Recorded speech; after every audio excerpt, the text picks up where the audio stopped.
Mother.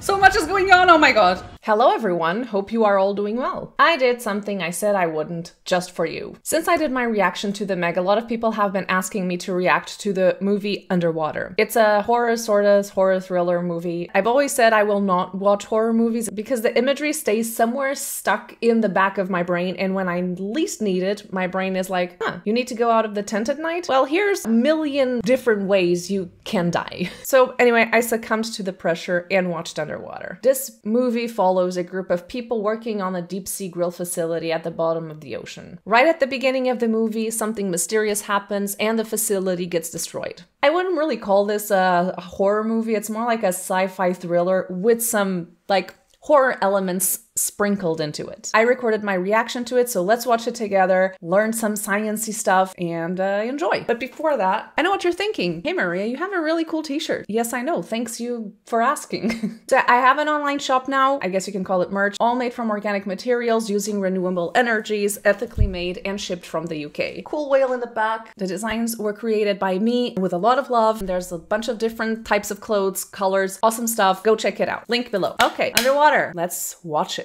And of course, spoiler alert, if you haven't watched the movie, you're gonna be spoiled. Was that an earthquake? Oh no. Have the feeling it ain't.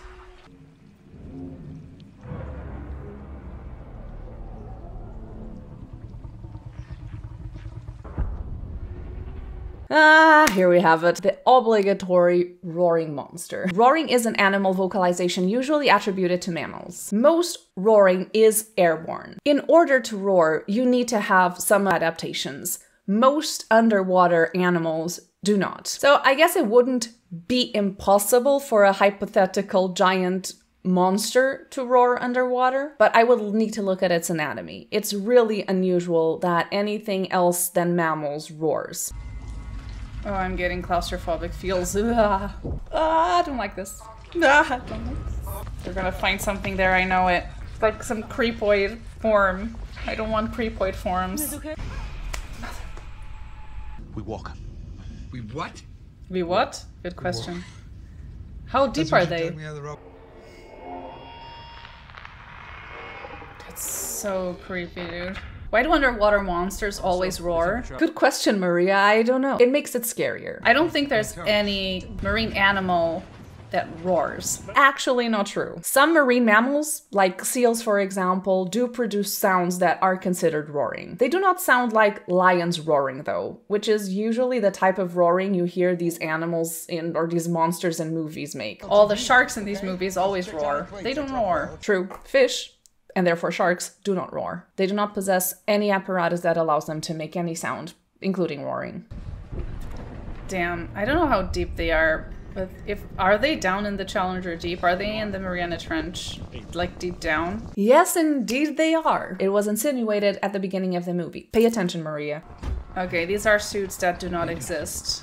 And that is absolutely true. There are suits nowadays called atmospheric diving suits, which are basically one-person articulated submarines and actually look a little bit like the suits here in underwater. But the deepest they can go is 600 meters. They are now at 10,000 meters. Considering that for every 10 meters of water, hydrostatic pressure increases by 1 atmosphere, the pressure where they are is around 940 times higher than the pressure at 600 meters. Our current non-sci-fi suits would never withstand the pressure at 10 kilometers deep. All right, listen up. Why am I watching this? I don't need reasons to be afraid of going in the water. I don't want... Why? Yeah, deep sea, eh? It is dark down there. It be dark. That is true. We're not hearing anything up here. A bird chirping, that's echolocation. It's a dolphin. I can't talk to it. It's just a dolphin. The pressure? Just leave, dude. It was eating a dead body and then it came at me. What is that? It doesn't look like anything.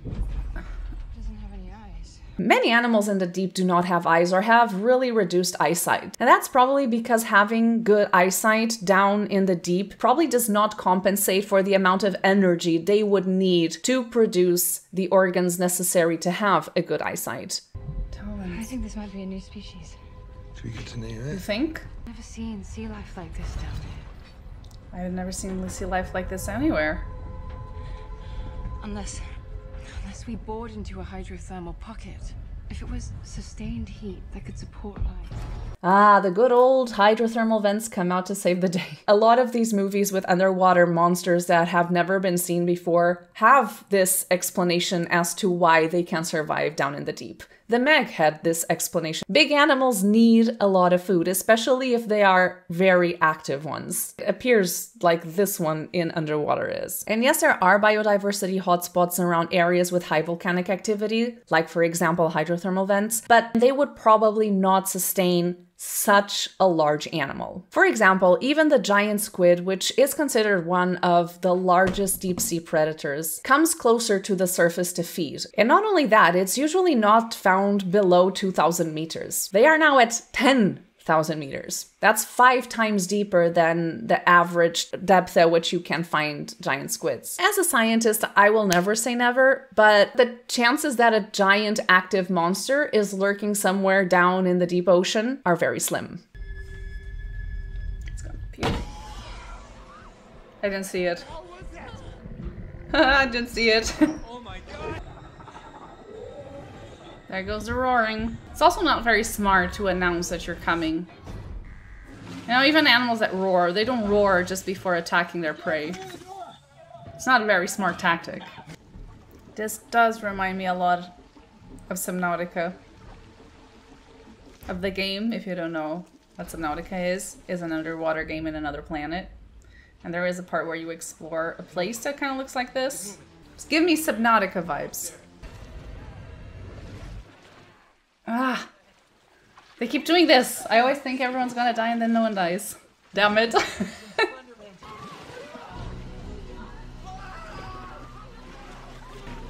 No. We drilled the bottom of the ocean. And we took too much. And now she's taking back. This is some environmental. We're not supposed to be down here. This is an environmentalist movie after all, guys. What did we learn? Deep sea mining, bad. Deep sea mining is the process of retrieving mineral deposits from the seabed, usually below 200 meters. This is gonna be probably one of the new environmental issues of the century. As we deplete resources on land, a lot of countries and companies are already looking towards deep sea mining. Now, the issue is we know barely nothing about the deep sea. And the little we do know about the deep sea tells us that without proper monitoring and regulations, deep sea mining can cause entire species to go extinct very fast. And I'm not even going to talk about the geological part of all this, because that I don't know, but I'm sure there's not much known about the geological impact of drilling in the seabed either. So I would say until we have enough information, let's not start a potential planet harming activity, maybe. Good for underwater for having a sort of environmentalist message. Oh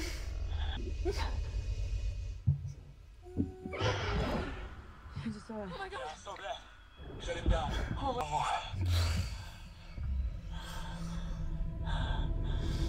Dude, what the hell? It's a total humanoid.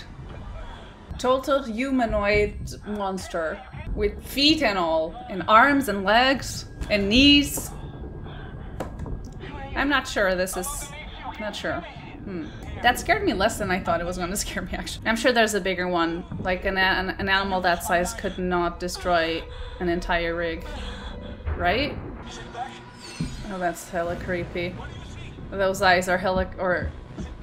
It has eyes.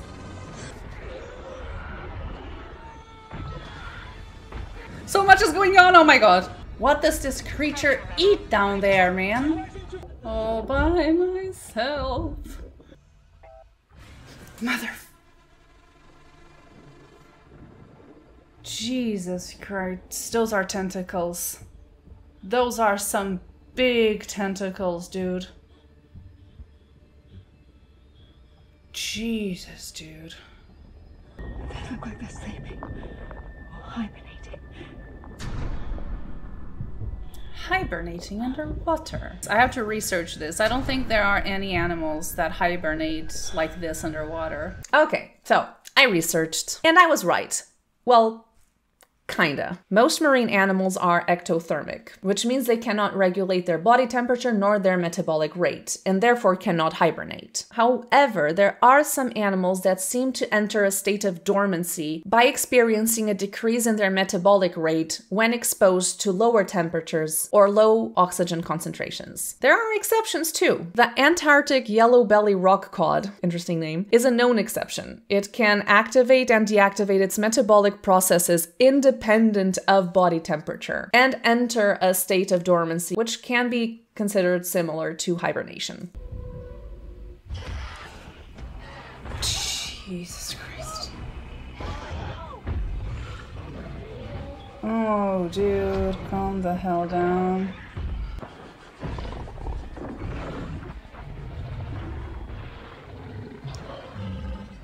How would something like... just a wall. How would something like this develop down in the sea? Ugh.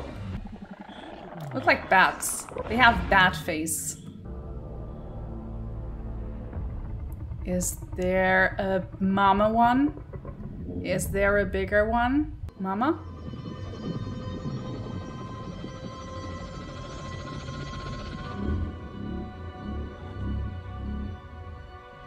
Holy... Leviathan. Oh my god. Now what? How can an animal this size survive down there? There's no food to sustain an animal like this unless it would come closer to the surface to eat. And if that would have happened, we would have probably already seen it somehow. Yes, Maria, thanks. We already know that. So let's take a look at our new friend. Apparently this animal was Cthulhu inspired. I have no idea if that's how you say it. I don't know. Sounds cool though. Cthulhu is a fictional cosmic entity created by writer H.P. Lovecraft, first introduced in his story The Call of Cthulhu. It was described as a monster of vaguely anthropoid outline, but with an octopus-like head whose face was a mass of feelers, a scaly, rubbery-looking body, prodigious claws on hind and forefeet, and long, narrow wings behind. Okay, so this one doesn't have wings, but everything else is pretty spot on. But what could this creature be? Biologically. Here we have an animal with humanoid legs, vertebrate-looking body, but also with tentacles for arms and beard. Fish and humans are chordates, which means they belong to the phylum Chordata. Cephalopods, on the other hand, are mollusks, which means they belong to the phylum Mollusca. These two phyla separated from each other a long time ago in evolutionary history, and have evolved separately for the last 500 million years. So I have no idea where Cthulhu would be positioned in the tree of life. It definitely looks like it has a chordate-like skeleton, so it's probably closer related to humans than it is to cephalopods. But more research is needed. She must be really strong, because for this helmet to withstand this water pressure, it must be so really strong. For her to be able to smash it like this. Strong lady. Oh, this guy's still alive. I forgot. Dude, you're big, boy. It also has really prominent carnivore teeth, so it doesn't seem like it eats plankton. Ow! Oh no. This is probably an ancient creature. And... So let's light this shit up. Boom. There goes the Sea Emperor. Alright guys. Okay, it was not as bad as I thought it was gonna be. It was like a bit of suspense, but not like super gory horror stuff. Especially after you see the monsters. The monsters were not like that scary, I guess. It's just like another monster, you know? It's more scary when you don't see them. Okay, that's it. Thank you, Maria, from the past. This is an entertaining, short, fast-paced sci-fi suspense movie. At the beginning, especially when you don't really know what's going on, it kind of freaked me a bit out.